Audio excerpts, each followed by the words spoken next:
Oke, Assalamualaikum warahmatullahi wabarakatuh.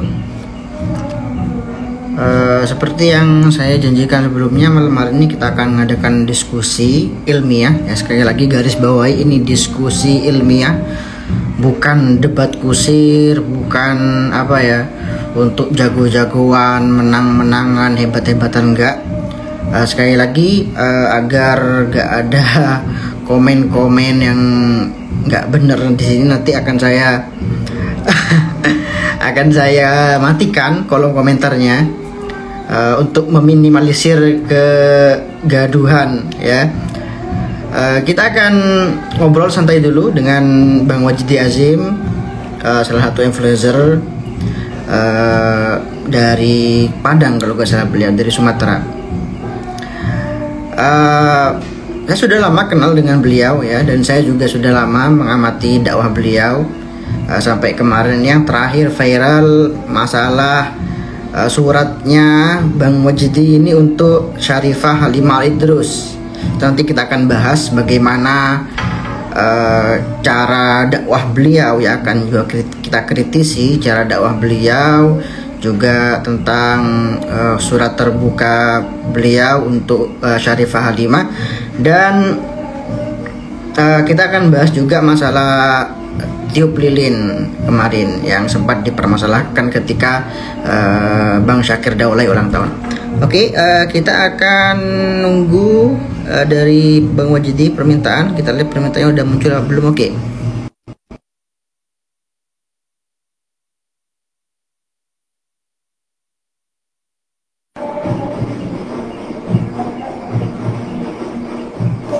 Kolom komentarnya gimana caranya?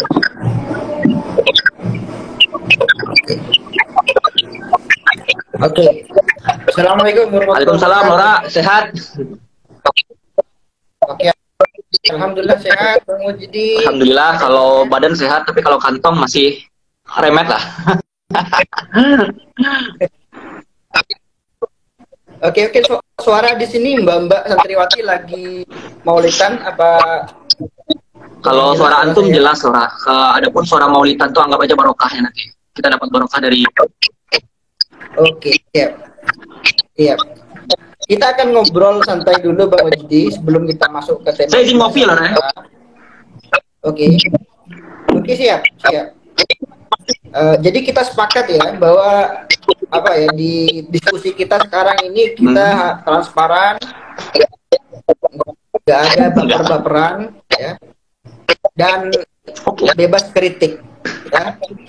akan saya kritik nanti mungkin cara-cara dakwah maksudnya selama ini banyak dipertanyakan oleh masyarakat. Jadi kalau mungkin dakwahnya Ucen itu membuat sah ukti-ukti, ini Bang Wajdi ini dakwahnya membuat banyak iya, yang biasanya begitu.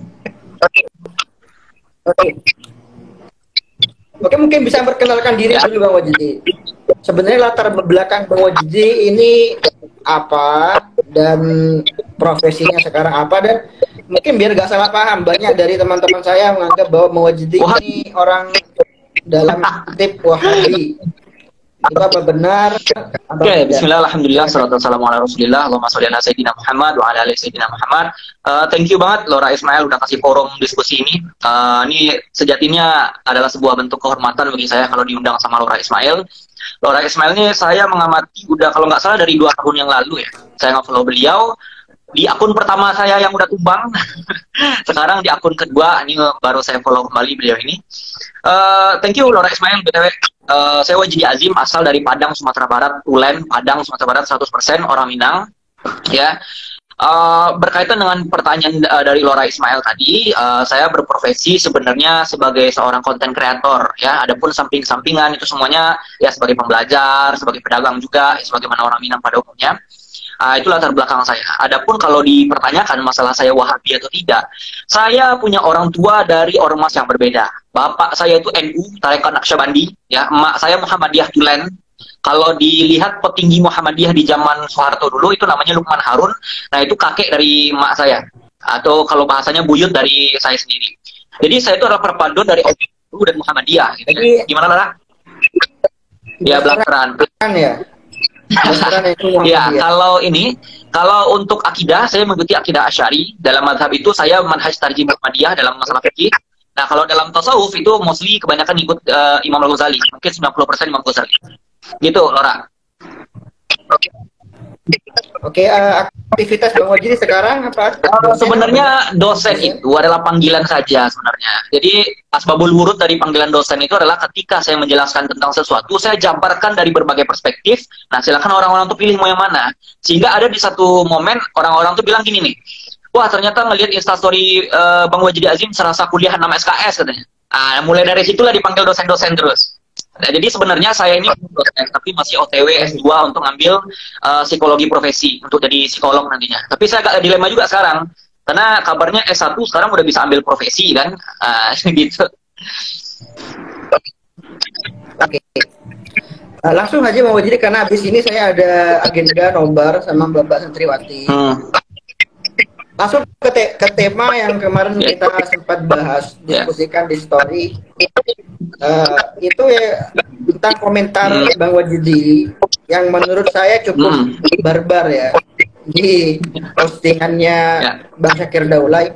Apa sih yang mendasari Bang Wajidi itu langsung memvonis bahwa orang yang merayakan ulang tahun itu sama dengan mengikuti sunnah majusi dalam bahasanya Bang Wajidi?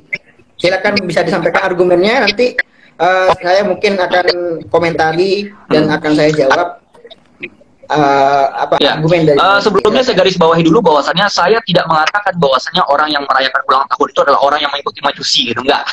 Saya sangat support ketika orang itu merayakan ulang tahun selagi caranya itu sesuai dengan koridor syariat Islam. Ya, contoh misalkan, ketika orang itu merayakan ulang tahun, kita kan boleh berbahagia ketika hari ulang tahun kita. Itu ada di surat Maryam itu kalau nggak salah. Nah, kita boleh merayakan ulang tahun kita selagi tidak keluar daripada koridor syariat Islam. Salah satu contohnya apa? Kalau bisa ketika kita hari ulang tahun itu bangun tahajud, kita taubat nasuha di situ, ya. Kita taubat nasuha di situ, lalu kemudian apa? Kita bagi makan ke orang-orang sebagai tanda bentuk syukur kita. Dan jangan lupa open kritik, minta kritik kepada orang, jangan cuma ucapan happy birthday doang. Ya, kalau bisa kita minta kritik sama orang, datangnya orang minta kritik sama dia, minta masukan supaya apa? Ada peningkatan kualitas dari dalam diri kita. Nah, itu kalau bisanya seperti itu. Nah, adapun tentang perayaan ulang tahun ini, walaupun saya lihat dari beberapa jurnal-jurnal yang dari ini ya, baik itu dari barat atau dari Indonesia, mostly ya, saya belum temukan satu titik terang bahwasannya perayaan ulang tahun ini berdasarkan bersumber dari ajaran Islam. Itu saya nggak lihat dari situ. Tapi pertanyaannya sekarang, apakah hanya karena tidak dari Islam lalu kemudian haram gitu? Ya nggak gitu juga kerangka berpikirnya. Ya, itu kan prinsipnya orang-orang sebelah gitu, mentang-mentang tidak dari Islam lalu kemudian bid'ah, dolalah gitu. Nah, itu kan dari orang-orang sebelah. Tapi kalau saya melihat bahwasannya kita merayakan ulang tahun ini ada beberapa koridor-koridor yang mesti kita jalani, ada koridor-koridor yang mesti kita ketahui supaya kita nggak bablas dalam hal itu. Gitu loh, kira-kira. Oke. Jadi seperti ini Bang Wajidi, sebenarnya ada 3 poin sebenarnya ya. Dalam perayaan ulang tahun itu sebenarnya ada 3 poin yang perlu kita bahas. Yang pertama adalah perayaan ulang tahun secara umum. Oke, perayaan ulang tahun secara umum. Yang kedua tentang potong kue. Ya. Yang ketiga tentang tiup lilin. Ini yang banyak beredar di masyarakat kita kan. Nah, kalau memang Bang Wajidi itu mempermasalahkan tiup lilinnya karena itu dikatakan sebagai ritual agama lain, yang sampai sekarang Bang Wajidi belum menyampaikan itu datanya dari mana. Mengapa kok cuma tiup lilinnya yang dipermasalahkan, padahal kalau Bang Wajidi baca di jurnal-jurnal itu yang berasal dari tradisi agama lain ya. Itu ulang tahun, bahkan ada yang mengatakan asal usulnya adalah ritual pengangkatan penasbihan Fir'aun jadi Tuhan, dan juga potong kue. Itu juga ada yang mengatakan potong kue ini juga tradisi Belanda, tradisi Yunani dan lain sebagainya. Nah, ini yang membuat saya sebenarnya mengatakan seperti ini Bang Wajidi. Kita ini tuh tidak bisa mengatakan sesuatu itu haram hanya dengan memandang asal usul dari perkara tersebut. Tapi kita timbang dulu dari segi dalil, ada nggak dalil yang mengharamkan perkara tersebut. Oke, yang pertama saya jawab dulu ya. Masalah Bang Wajidi itu mengatakan kemarin adalah sunnah majusi. bahwa tiup lilin itu seperti yang dikatakan oleh Ustaz Abdul Somad juga merupakan tradisi atau ritual orang-orang Majusi, para penyembah api. Itu sudah saya bantah. Itu agak nggak masuk akal. Karena apa? Karena mereka itu adalah kaum pemuja api. Bagaimana bisa mereka dikatakan punya ritual memandang api? Itu yang pertama. Kemudian yang kedua, masalah tasyabbuh, ya. Masalah tasyabbuh atau menyerupai orang kafir itu tidak mutlak haram, oke? Itu tidak mutlak haram. Jadi di situ harus ada niat. Saya kasih pertanyaan Bang Waji seperti ini. Misal ya, kita mati lampu atau mungkin orang-orang zaman dahulu. Mereka menghidupkan lilin kan? Mereka menghidupkan lentera. Kemudian mereka berdoa. Apakah itu hukumnya bisa dikatakan haram? Tidak, karena di situ tidak ada tujuan untuk tasyabbuh, ya kan? Begitu pula dalam permasalahan ulang tahun. Ulang tahun ini di masyarakat kita sama sekali tidak ada yang meyakini ulang tahun itu adalah sebuah ritual. Gak ada yang meyakini bahwa ulang tahun itu adalah sebuah ibadah. Semuanya meyakini bahwa ulang tahun ini tradisi. Jadi happy aja, maksudnya untuk senang-senang. Jadi seseorang ketika dia tiup lilin ketika ulang tahun, kemudian sebelumnya dia berdoa sebelum tiup lilin, itu sama sekali gak ada keyakinan untuk meminta kepada selain Allah Subhanahu Wa Taala. Jadi saya sudah menyiapkan tadi ada ibarat dalam kitab Bughyatul Murtasyidin yang mengatakan bahwa tasyabbuh itu memang ada perincian di situ, tidak mutlak haram. Sampai terakhir di sini ada ibarat seperti ini. Saya bacakan. Falhasil annahu in fa'ala dzalik because ditashabbuh bihim fi syi'aril kufri kafarat qat'an. Ya, jadi ini tentang menyerupai orang kafir ya.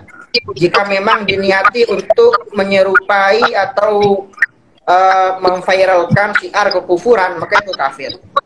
Atau hanya ikut-ikutan dalam syiar hari raya mereka, maka tidak sampai kafir tapi berdosa. Nah, ini terakhir di sini ada poin wa illam yaksid at-tashabbuha bihim aslan wa ra'san fala syai'a alaih. Jika ada seseorang itu mungkin penampilannya mirip dengan penampilan orang non-muslim. Ya, atau mungkin dalam masalah tiup lilin ya, yang saya katakan tiup lilin ini mungkin dianggap mirip dengan ritual agama lain. Entah itu dikatakan ritual Zoroaster atau Yunani kuno. Tapi jika memang tidak ada sama sekali niat dalam hati pelaku untuk menyerupai mereka, maka tidak ada hukum haram sama sekali. Hukumnya boleh-boleh saja. Karena dalam kaidah para ulama kita yang namanya tradisi ya, itu al-adah if'al matasya malam tukhalif asyara. Lakukan tradisi apapun selama di dalamnya itu tidak ada hal-hal yang dilarang dalam syariat.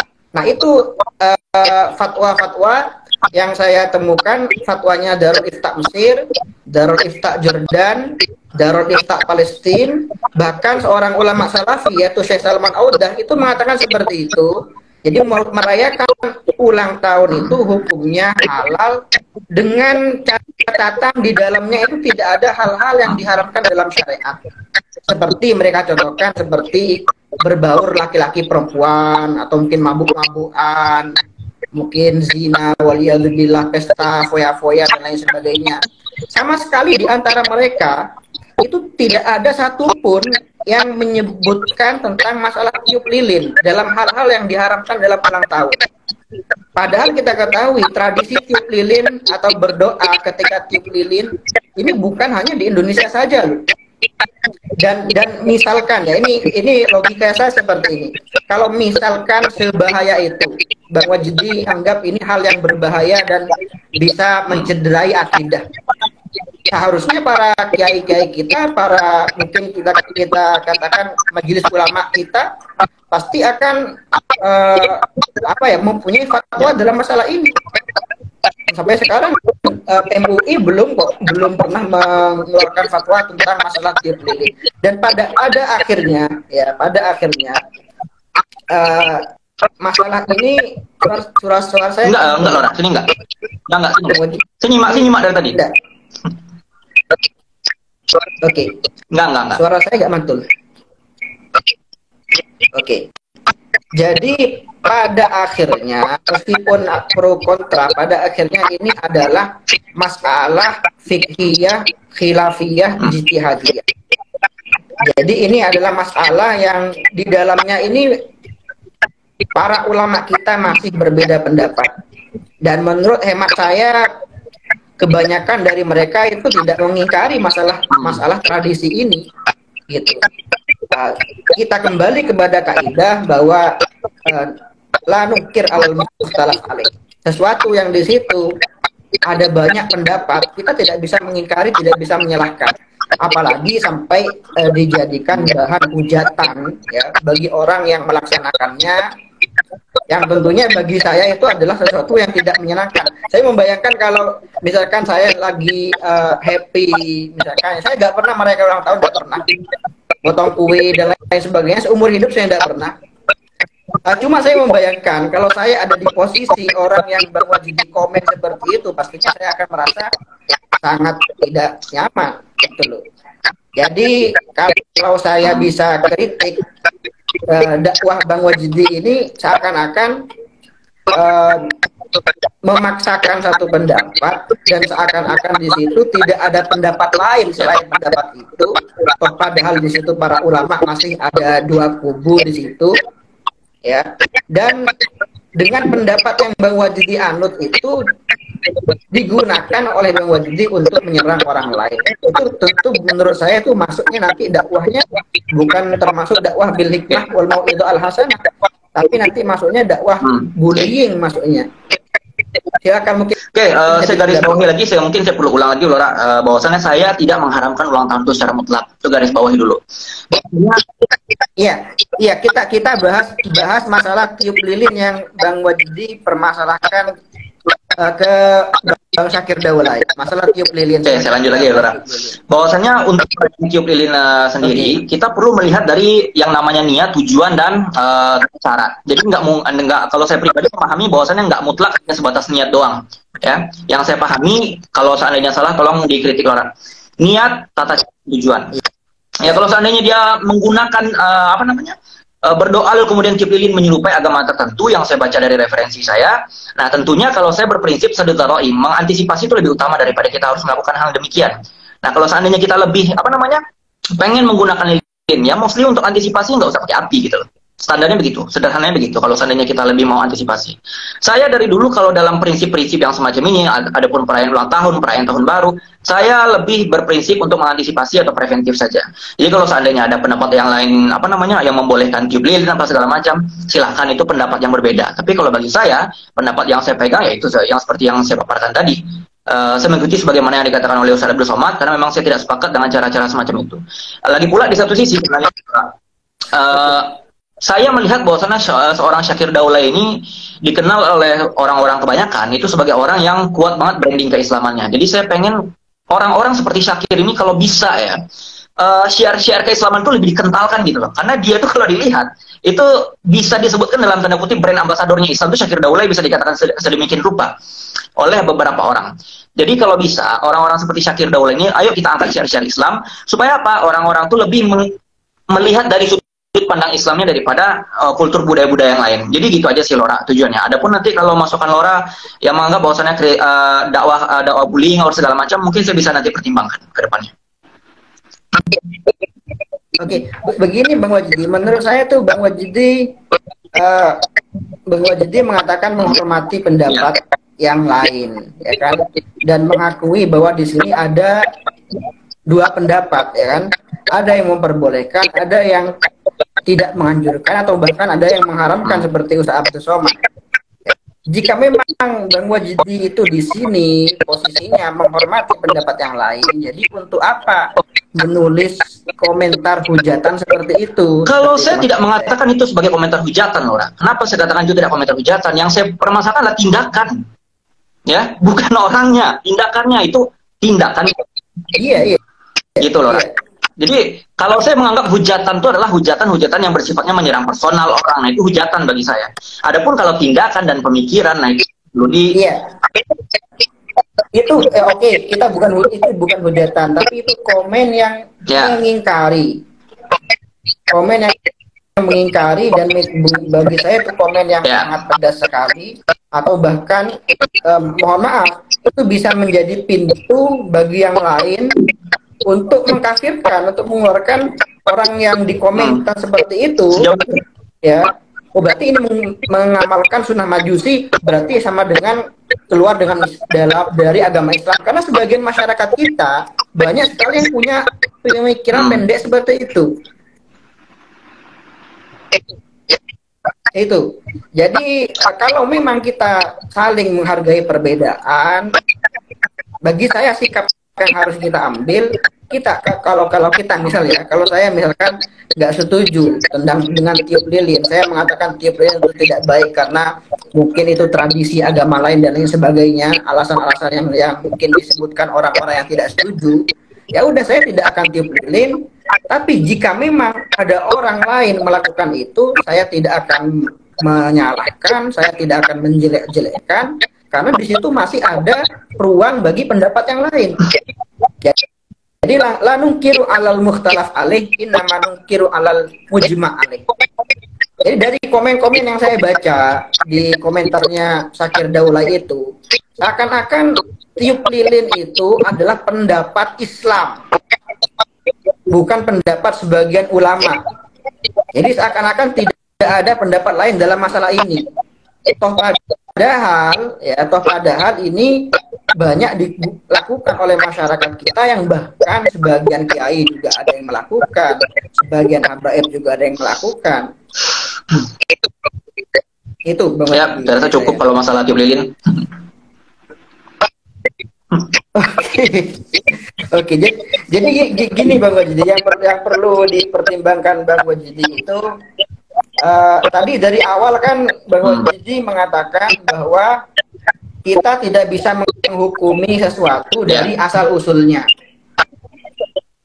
Tapi mengapa kok dalam masalah tiup lilin ini Bang Wajidi menghukumi dari asal usulnya, padahal asal usulnya juga belum jelas. Ini apakah tradisi Yunani, apakah tradisi Majusi, atau mungkin tradisi yang lain. Saya seperti ini, saya tadi ingin menyampaikan seperti ini Bang Wajidi.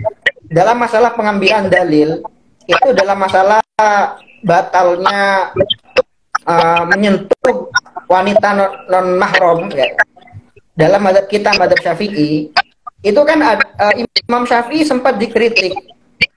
Itu ada hadis sahih yang mengatakan bahwa Rasulullah ketika sujud itu menyentuh kaki Sayyidah Aisyah. Itu mengapa kok Imam Syafi'i tetap bersikukuh bahwa menyentuh istri itu tidak membatalkan sholat? Jawaban Imam Syafi'i adalah karena ada kemungkinan Rasulullah itu menyentuhnya tidak langsung, menyentuhnya itu memakai satir. Jadi nggak langsung kulit temu kulit. Nah, di situ ada satu kaidah, ad-dalil idza tatarraqa alaihil ihtimal kasahu saubul ijmal fasaqata anhul istidlal. Suatu dalil kalau memang di situ masih kurang kurang mantap gitu loh, ada kemungkinan lain. Jadi dalil ini masih kurang bukan kita katakan kurang valid, ada kemungkinan lain, ada ihtimal lain. Itu tidak bisa dijadikan sebagai sebuah dalil untuk menetapkan satu hukum. Jadi kesimpulan yang bisa kita ambil dari sini, kita itu tidak bisa mengharamkan sesuatu karena sebuah asumsi. Sedangkan masalah pro kontra tentang tiup lilin ini, apakah itu ritual, bukan ritual, itu apakah ritualnya agama ini, agama itu kan semuanya hanya sekedar mitos dan asumsi tanpa data yang jelas. Dan bahkan kalau saya lihat komentarnya Buya Yahya, beliau itu mengatakan kalau memang benar seperti itu, maka lebih baik ditinggalkan. Beliau gak memastikan ini tradisi.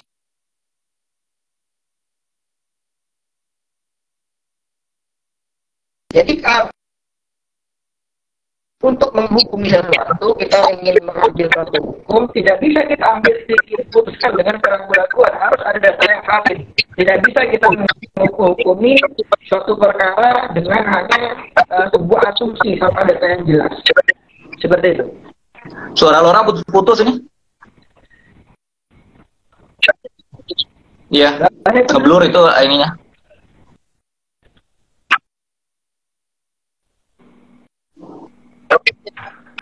Oke, sudah Nah, jelas?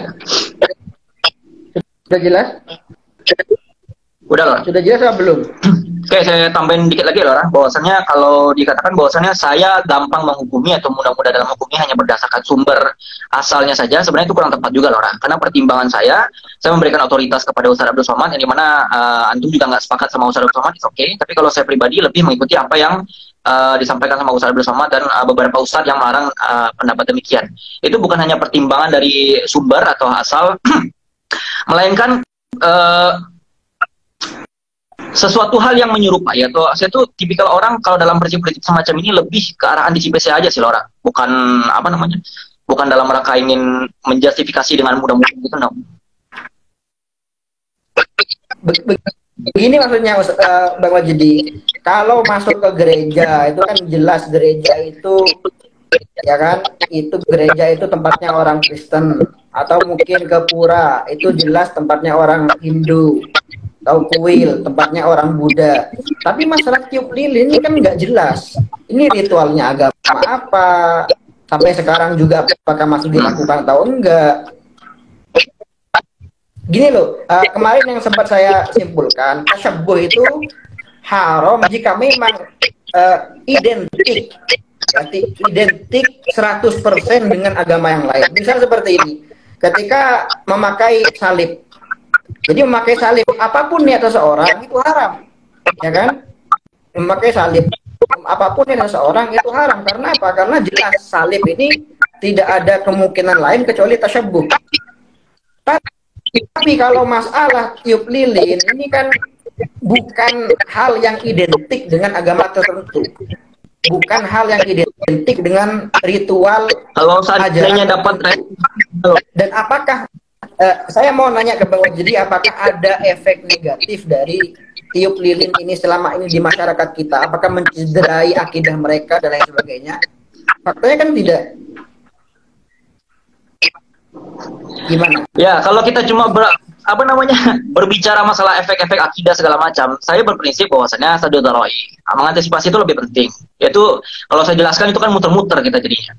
Ya, jadi kalau pribadi menganggap bahwasanya macam itu lebih baik diantisipasi aja. Itu pendapat yang saya gunakan. Ya, adapun kalau teman-teman nanti yang menggunakan acara-acara syiar seperti tiup lilin atau segala macam, dia menggunakan pendapat-pendapat yang sebagaimana yang antum sampaikan, ya udah itu urusan dia. Tapi saya juga berhak untuk mengedukasi bahwasannya ini referensi dari sini, mengajarkan bahwasannya dari perspektif Islam seharusnya seperti ini. Oke.